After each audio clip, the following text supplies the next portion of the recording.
Michael Laurent never believed in luck, mostly because he never needed to. The universe seemed to hold doors open for him, without him asking, the way automatic doors whoosh aside for supermarket customers, but he didn't see it that way. Not then. Born in France, his parents divorced, and he grew up with his mother in the rich Lincoln Park area of Chicago. The first sign of Michael's peculiar fortune happened when he was 9. In Oz Park, a skateboard shot toward him. He didn't see it, he didn't hear it, but a gust of wind pushed him backward a single step, and the skateboard flashed past his shin, close enough to brush the fabric of his jeans. The boy riding it wasn't so lucky. His crash snapped 2 fingers. Out of politeness, Michael apologized. The boy cried. The universe shrugged. Years later, at 38, his CEO asked him to open an office in Paris. Michael agreed instantly. Being a man fluent in French since birth, Michael didn't see this opportunity as good fortune. It was simply the next step. On the plane to Charles de Gaulle Airport, he carried with him a list of potential clients and an unshakable certainty that everything would align. And that was exactly what happened. For 10 years, Michael moved through old wealth French estates, advising families on how to preserve their legacies for generations to come. He walked the halls of chateaux older than the United States, his polished shoes tapping the parquet floors while elderly aristocrats whispered to each other about him, saying, "He has the golden touch." Then, he decided to set up his own business, free from his rather ignorant American bosses. Within 3 years, he was handling the fortunes of a handful of Western Europe's elite. Within 5, he realized that the only thing bigger than his success was his tax bill. And within 7, he solved that problem by driving from Paris down to Nice and then to Monaco on the Grande Corniche.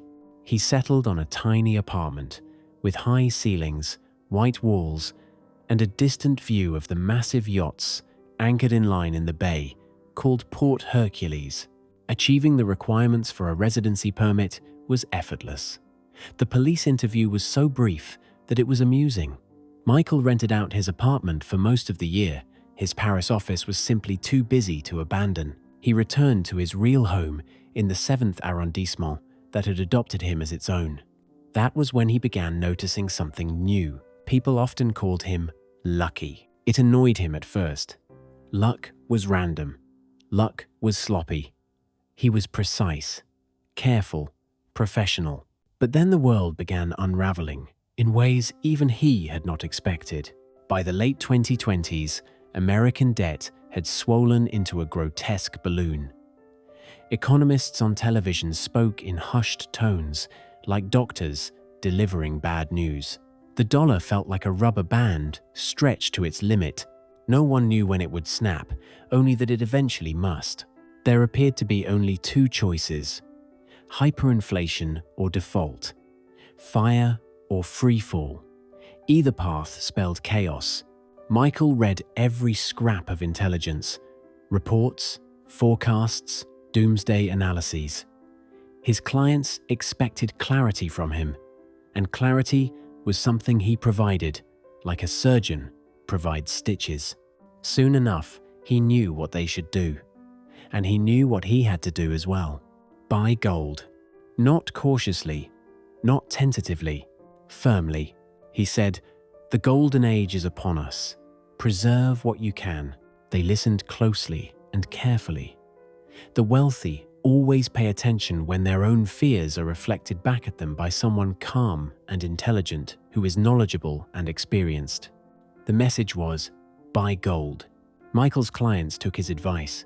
The arrival of digital currencies, distilled through gleaming conferences and speeches by tech evangelists, brought a kind of uneasy peace. Stable coins, tethered one-to-one to the US dollar, soothed people. It was a digital dollar that behaved like the real thing. No volatility, no drama. Still, something gnawed at Michael when he reviewed the numbers late at night. The US dollar was not backed by gold. Stable coins mirrored the dollar. Therefore, nothing actually supported these new digital promises except trust. And trust was the first casualty when nations panicked. He felt the unease but shrugged it off. It was a faint itch, not a warning. But warnings often arrive in silence before the alarm bells scream. It happened on a night when thunder disguised itself as fireworks, when Americans filled the sky with glowing sparks that hid the more dangerous detonations behind government doors. On July 4th, as crowds cheered and children pointed up at exploding colors, the US government announced something unthinkable. Gold, previously valued at just over $4,000 an ounce, was now, by decree, worth $24,000. Before markets even opened, the dollar evaporated to 1/6 of its previous value. Michael learned this from a breathless message left on his phone at 3 in the morning by one of his clients in Frankfurt. He sat up in bed, heart pounding, staring at the numbers glowing on the screen. He did the math twice, then a third time. Then he walked to the mirror above the sink in his Paris apartment, splashed cold water on his face, and stared at himself. "You lucky bastard," he whispered, as though he was still back in Chicago. But the whisper tasted wrong, metallic. He felt a tremor of unease, like the split second before a train derails. Inevitably, stablecoins, those supposedly unshakable digital dollars, fell at the same speed as the dollar, hard and fast. They collapsed to 1/6 of their value in an instant. Digital stability died. XRP, unmoored from the dollar, surged into dominance like a lifeboat rising on a wave created by a sinking ship. As the months rolled by, America's industrial sector awoke from its deep lethargy. Cheap exports flourished. Factories that had been shuttered for decades threw open their doors.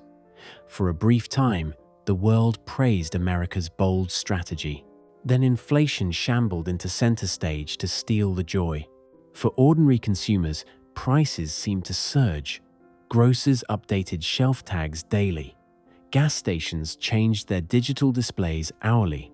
Americans who'd slept through the announcement about gold now woke to an economy that was ready to bite them and their savings. Of course, it was not that prices were soaring. In reality, the US dollar was plunging. Michael watched the chaos unfold on his laptop while sitting in his favorite Café Caillou on Rue de Grenelle. News anchors spoke solemnly with pale faces. TV business editors shouted angrily at the injustice of it all. Frightened governments threatened lawsuits against each other for currency manipulation. But Michael's phone never stopped buzzing with congratulations. According to his clients, he'd saved them. He'd saved everyone. They toasted him in Zurich, in Brussels, in Monaco. His clients sent him wine that was older than some countries' constitutions. When face to face, they shook his hand until it hurt. "You warned us. You saw it coming. You're our golden prophet." Michael smiled, accepted the gifts, and nodded through speeches. But inside, a strange chill threaded its way down his spine. In truth, he hadn't known. He had suspected. Yes, the debt, the political tension, the quiet desperation in American fiscal policy. Many analysts suspected the same. But the exact day? The exact magnitude? The sudden seismic jump in gold's valuation? That was purely luck. His clients didn't know it. They didn't want to. They needed him to be a visionary, a genius, a savior dressed in a perfectly fitted Armani suit. And Michael, ever graceful, ever polite, played the part. But at night, in the quiet of his apartment, he found himself listening for something. A faint cracking sound, a whisper, a warning, because luck is never free. 2 months after gold's revaluation, Michael returned to Monaco to check on his apartment and to breathe. He arrived late. The hallway was dim. The building was unusually silent. As he turned the key in his front door, he felt a prickling at the back of his neck. Not fear, not exactly. More like the unsettling sense that the air around him had shifted. His apartment smelled faintly of lavender. The cleaners must have come earlier. Moonlight spread across the small balcony floor like spilled milk. He threw himself onto the bed and in a swirl of dreams during the warm night, he heard a voice. It was calm but insistent. The voice said, "Even the luckiest man runs out of luck." Of course, Michael didn't tell his clients about his dream.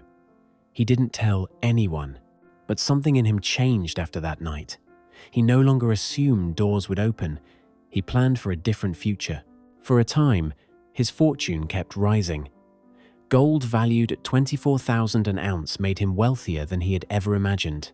His clients adored him more than they should have. Reporters wanted interviews. Governments wanted guidance. But gold did not stand still. It rose again and again. Luck, like a shadow, still seemed to follow him. But Michael wanted to move on, to consolidate his extraordinary achievements. The next advice he gave his clients surprised them because it was so obvious. To them, it made perfect sense. He told them to buy land. Many of them had more land than they could deal with, but he insisted that land was the future. He focused particularly on farmland, on the outskirts of growing towns and cities in France, Germany, Poland, and Austria. Michael had now shed the shield of luck. He was planting his future on the bedrock that had supported the wealthy elite for hundreds of years. His clients immediately recognized his strategy and, following his advice, began to increase their land holdings. Michael joined them in their efforts. A year later, a formal letter arrived at his office in Paris. He opened it and read that he was to be awarded the National Order of Merit for distinguished service to the economy of France. Michael decided that he must be the luckiest man in the world.